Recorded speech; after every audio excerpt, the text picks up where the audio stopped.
Yeah, so for 2023, we would expect rates to remain high.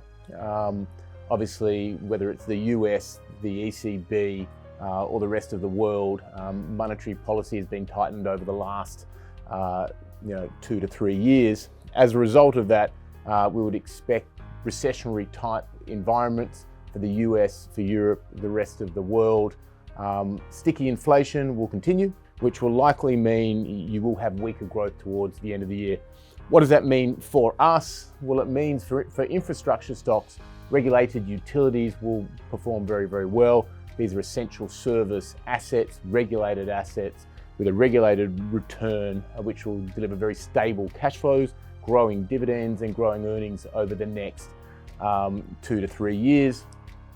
In terms of infrastructure, we would expect more of your transport infrastructure companies that are leveraged to the opening in China, the delayed opening rather in Japan, will also benefit as we go through 2023. So certainly a choppy market in general, and regulated utilities will do very, very well in this very volatile environment.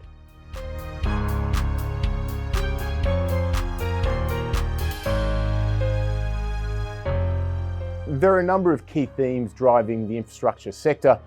These include decarbonisation, so $36 trillion expected to be spent over the next 27 years to get anywhere near net zero.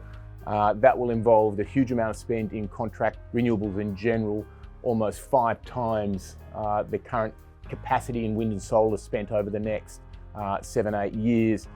We would also expect about $2.5 trillion spend per annum over the next 7 or 8 years to get anywhere near that net zero outcome in renewables, in transmission, distribution, and in other green technology. For us, that will benefit our regulated utilities, it'll benefit our contracted renewables, and certainly that is a very strong theme for the next 2 to 3 decades. Second key theme will be the localizing of supply chains. This has really come out of the volatility we saw during COVID, where supply chains were locked up.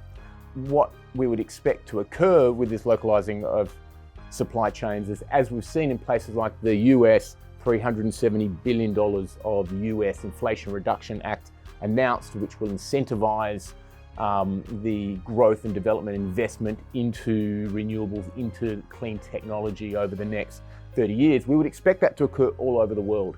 What that'll mean is there'll be a huge amount of investment needed by utilities, demand for electricity by utilities, but also the use of transport infrastructure to reconfigure logistics around where this investment is occurring. The third theme is the ability to pass through inflation. Regulated utilities, or even transport infrastructure, or even energy infrastructure are able to pass through inflation. They have various mechanisms in place, whether it's in their weighted average cost of capital, whether it's in their asset base, whether it's in tolls or tariffs. They are able to uniquely hedge inflation, which is obviously a massive benefit when we are in a volatile inflationary type environment.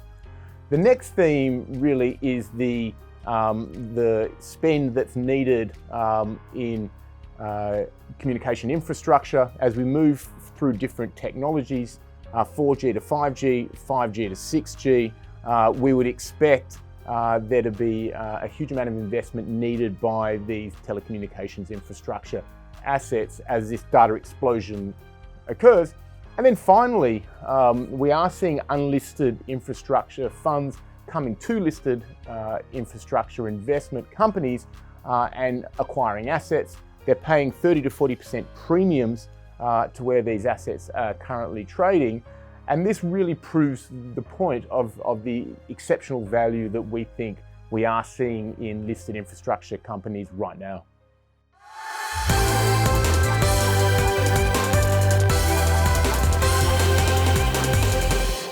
请上网搜寻富兰克林存基金。投资一定有风险，基金投资有赚有赔，申购前应详阅公开说明书。